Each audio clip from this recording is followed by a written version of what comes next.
তার মানে তুমি সেই কথা বলবে না? আমি কোনো মতে বলতে পারবো না বাবু। মহামান্য সেনাপতি মশাই, বলুন মহারাজ। ধাত্রী মায়ের সন্তান গোপাল রয়েছে রাজপ্রাসাদে।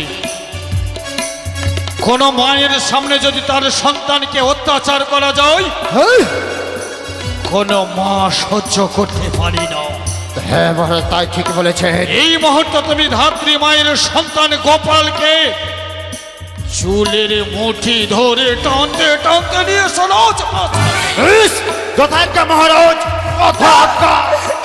দাইমা, একেবারে বলে দাও দাইমা, বলে দাও। কেনই বা তুমি কাঁদো? একেবারে বলো না মা, তুমি তো সকলেরই মা, তুমি বলো না, একেবারে বলে দাও। ধাত্রী মা, বাবু শুধু একটি বার, সেটাই শুধু বাড়ি একটি বার যদি গোপাল আপনি সেই কথা বলে দেন, আপনাকে অত্যাচার আমি বন্ধ করিয়ে দেব। আপনার নয় নবী চল ছড়তে দেব না। এ ঠাকুর, এই কোন পাপের সাজা আমায় দিচ্ছ? আর আমায় কত সাজা দেবে ঠাকুর? মা, গোপাল, ও মা, এই গোপাল আজ আমাদের সেই শূন্য কুটির হইতে কেন সে আপত্তি আমায় নিয়ে এসেছে মা? তুই কেন এসেছিস বল? কেন? কেন এসেছিস ও গোপাল? বাবু, গোপাল, কেন বাবু, কেন আমাদের ডাকা হয়েছে? তোর নহিরি চল গোপাল। হ্যাঁ, তুই কাঁদছিস কেন বাবা? কেন আহ, গোপাল রে, বলো না। তোর গাটা তো জ্বরে পড়ে যাচ্ছে গোপাল। তোর তো বড্ড জ্বর হয়েছে বাবা। শুধু একটা কথা, আচ্ছা তোর মাকে তুই বুঝিয়ে বল গোপাল। কি বাবু? সবাই আমার সন্তানকে দেখে হাসে, তোমার মাকে না আমার সন্তানকে দেখে কাঁদে গোপাল। সেই কথার উত্তর যদি তোর মা দিয়ে দেয়, আমি তোকে কথা দিলাম গোপাল, এই ঝড়ে তোকে আমি পড়তে দেবো না। বেশ বাবু। ও মা, ও মা, গোপাল, জানো মা, জানো এই চম্পকনগরে যত প্রজাবৃত্ত রয়েছে সবাই যেন তার সন্তান লক্ষ্মীন্দর দিকে দেখে হাসে, আর তোমার নয়নে কেন অশ্রুধারা বয়ে যায় মা? গোপাল, সেই কথা তুমি কি বলতে পারো না? না গোপাল, আমি এই কথা বলতে আমি বলতে পারবো না খোকা, আমি পারবো না। তুমি কেন বলতে পারবে না সেই তুমি কথা? যদি স্বেচ্ছায় সেই কথা না বলো, তোমার চোখের সামনে তোমার গোপাল ছেলের উপরে অত্যাচার হবে। আপনি মুখ বুঝে সহ্য করতে পারবেন তো? আমাকে যত শাস্তি দাও, আমি সকলে কিছু শাস্তি আমি মহামান্য সেনাপতি মশাই, বলুন মহারাজ। যতক্ষণ না ধাত্রী মা সেই কথা বলে এই, গোপালকে তুমি চলো প্রয়োজন হয় মহারাজ। গোপাল, একবার তোর মাকে বুঝিয়ে বল, তোর মধ্যে এমন কোন গোপন রহস্য রয়েছে আমার মা আমাদের লোক হইতে দেখে কাঁদে। বাবা বলো না মা। তুমি বলতে পারো না। বলবে না, তবে সহ্য কর।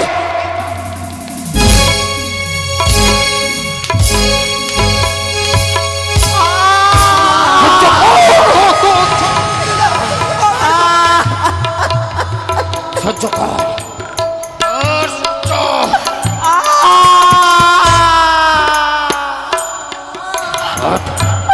দয়া করে আমার এই চাবুকের আঘাত করবেন না। আমি কথা দিচ্ছি গোপাল। গোপাল তুমি বুঝিয়ে বলো না বাবু। তোমার দুই হাত ধরে গোপাল। বলে, তোর নয়নে চল গোপাল, আমি যে তোর মুখ ফাটে থাকাতে পারি না বাবা। যতক্ষণ না তোমার মা সেই কথা খুলে বলে, মহামান্য সেনাপতি মশাই না করে এই মুহূর্তে ধাত্রী মায়ের সন্তান গোপালকে তোমরা বন্দি করো।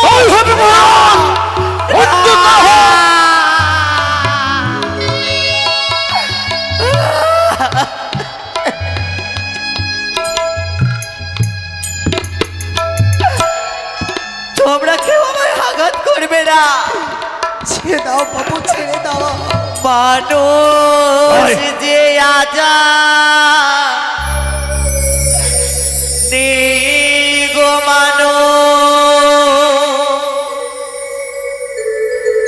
দুনিয়াটাই শুধুই সারিতে পর আছে ভাই সঙ্গে সারে সবাই নিজের নিজে বল, বলবে না।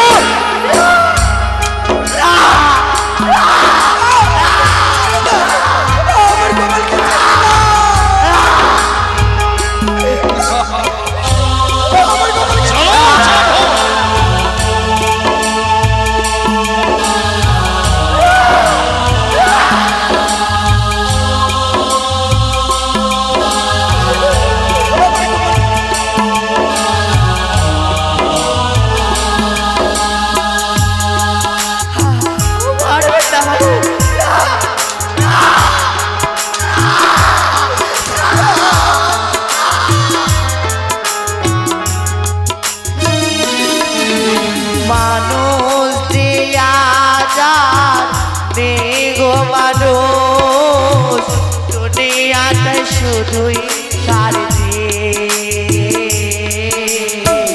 পর আছে ভাই বোন সঙ্গে সারে পরিচয় সবাই নিজের নিজে বাবা আমায় ছেড়ে দাও।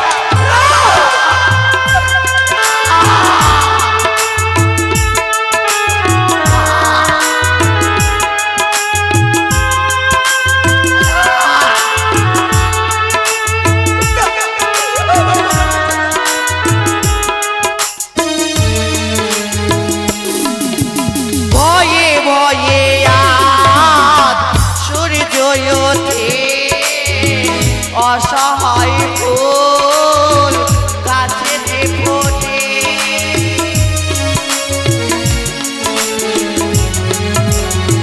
উদ্ধত ছবি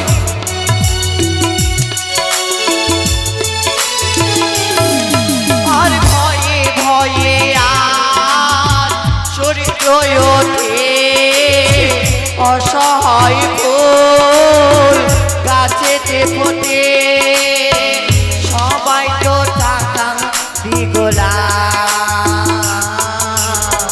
পর আছে ভাই বোন সঙ্গে সারি পরিচয় সবাই নিজের নিজে মানুষ দেয়া যার গো মানুষ দুনিয়াটাই শুধুই স্বার্থে পর আছে ভাই বোন সংসার পরিচয় সবাই নিজের নিজের সবাই নিজের নিজের মহামান্য সেনাপতি মশাই, বলুন মহারাজ। পবিত্র রাজ সিংহাসনের বিচার করছে চাঁদ সদাগর ঘোষণা করলো এই, ধাত্রী মায়ের সন্তান গোপালকে বন্দি করো। কালকে সূর্য উদয়েরই আগে গোপালকে তুলে দেবে জল্লাদের হস্তে। মরুভূমিতে নিয়ে গিয়ে গোপালের হবে চুরস্থির।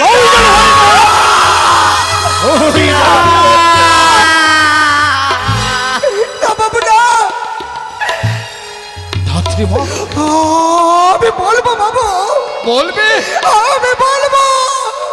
বলবে ধাত্রী মা, বলুন না। আপনি যদি সেই কথা সর্বপ্রথমেই বলতেন, আপনার উপরে আপনার সন্তানের উপরে এত অত্যাচার হতো, বলুন না ধাত্রী মা।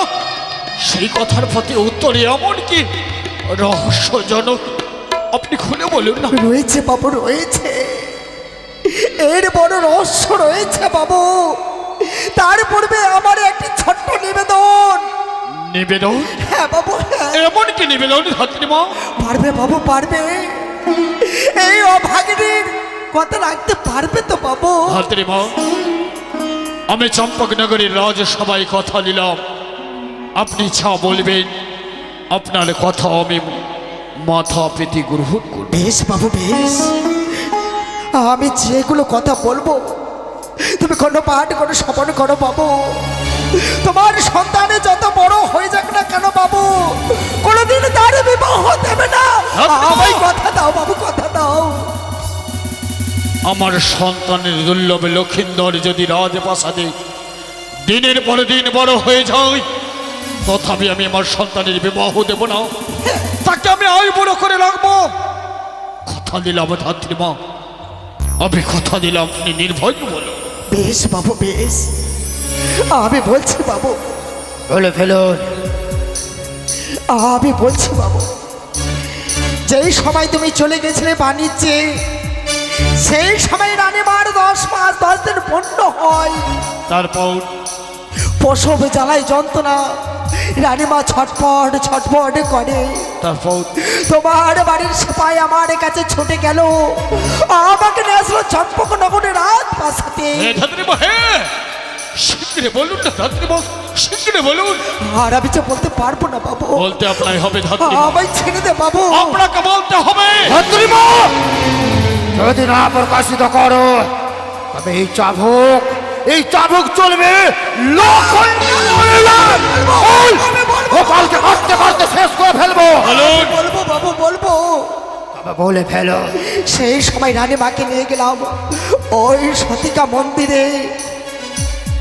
যখন সন্তান জন্ম হলো, সেই সময় ভাগ্য বিধাতা পুরো শাসলো। তারপর তার ললাটে এমনই লিখন লিখেছে, এই কথা জানতে চেয়েও না বাবু। এমন কি লিখনে লিখেছে বিধাতা? আমি যে বলতে পারবো না। জানতে চাই ধাত্রী মা, শিগগিরই খুলে বলুন। বেশ বাবু, বেশ। আমার সন্তানের যদি ভার প্রাপ্য নিতে পারো, আমি এই কথা বলতে পারি বাবু। কথা দিলাম। আমার খোকার ভার প্রাপ্য নিতে হবে। কথা দিলাম ধাত্রী মা, আমার প্রজাবিন্দুর সামনে আজ থেকে আপনার সন্তান গোপালের সর্বভার দায়িত্ব আমি অর্পণ করলাম। এমন কি লিখন লিখেছে জানো বাবু, জানো? ওই সন্তানের যেদিন হবে বিবাহ, বিবাহ বিয়ে রাত্রে বাসর ঘরে কার লাগাতে করবে ধ্বংস।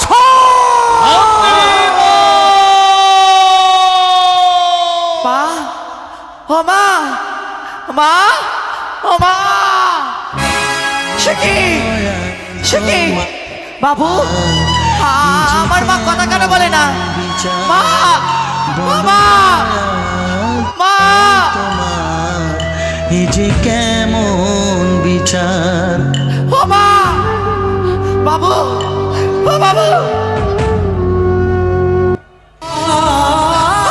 আমার মা কেন কথা বলে না? গোপাল, আরে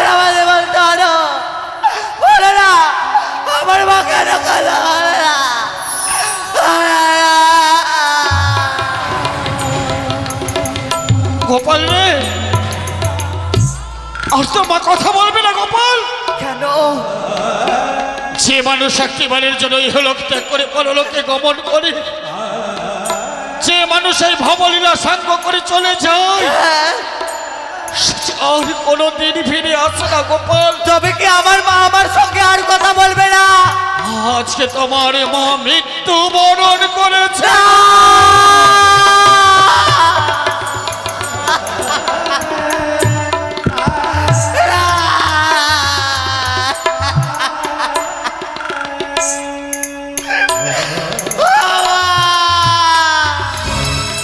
তুমি আমায় ছেড়ে যেতে পারো না বাবা, তুমি একবার কথা বলো না গো, একবার গো।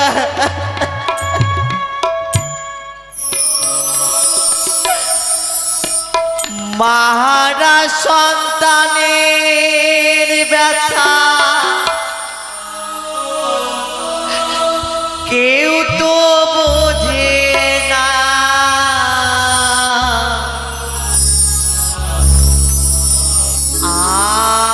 আমাকে ফেলে মাগো চলে যেও না। মামা, তুমি আমায় ছেড়ে চলে যেও না মা।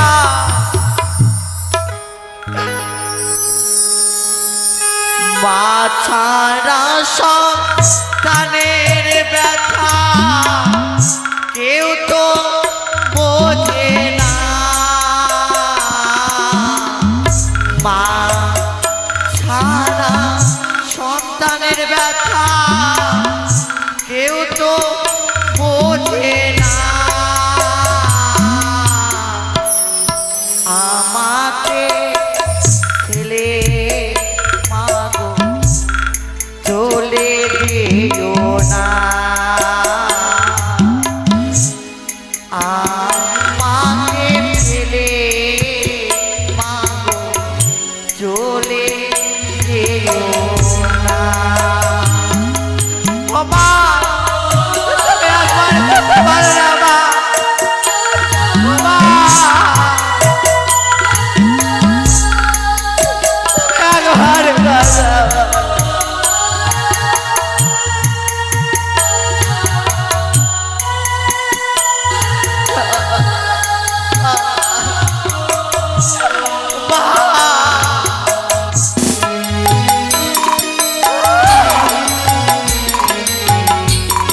বাবা, তুমি একবার কথা বলো।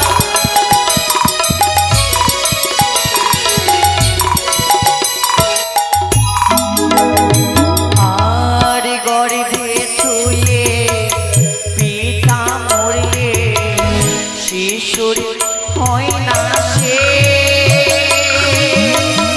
গরিব না তিনি বলে দুঃখে নাই রে।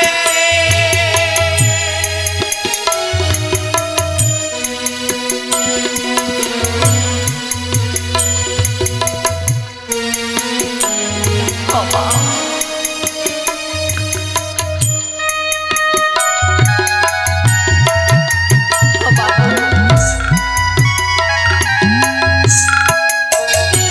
ওইটা কাঁদবো আমি জনমে ভরে,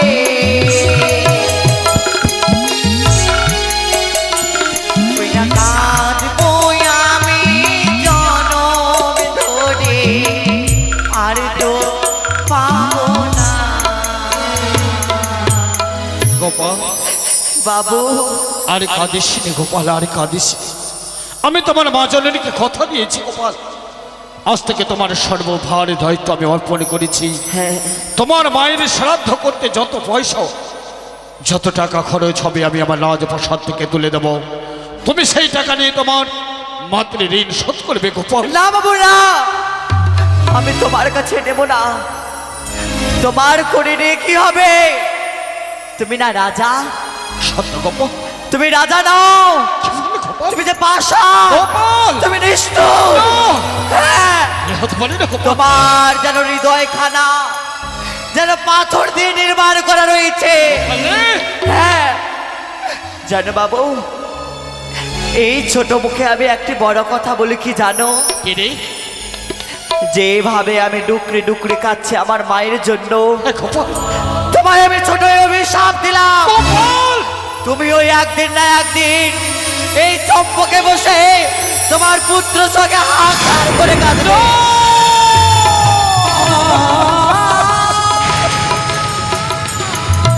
হে গোপাল, আজকে তুই ছোট হয়ে আমাকে অভিশাপ করলি গোপাল। করেছি আমি। ওরে নয়নে জল আমি তাকাতে পারিনি গোপাল। আজকে যদি তুই আমার রাজপ্রাসাদের পয়সা না নিস, চলে যা আমার চম্পকনগরের প্রত্যেক প্রজাবিন্দু সবার কাছে গিয়ে দুহাত ভিক্ষে করে তুই তোর মায়ের স্তন পান করেছিস, সেই ঋণ তুই শোধ কর গোপাল। ওগো মায়েরা, আর আমি আমার চম্পকনগর রাজপ্রাসাদে কথা দিলাম, মহামান্য সেনাপতি মতাই মন্ত্রী মশাই, বলুন মহারাজ। চম্পকনগরের রাজপ্রাসাদে এক কোণে গোপালের মায়ের মৃত্যু দেহ নিয়ে গিয়ে একটি মন্দির নির্মাণ করে দাও। প্রতিদিন সন্ধ্যে সকাল গোপাল সেই মন্দিরে তার মায়ের পুজো করবে। আর আজ আমি রাজপ্রাসাদে ঘোষণা করলাম, আমার লখাইকে আমি চিরতরে রাখবো আই বুড়ো করে। ওগো ওগো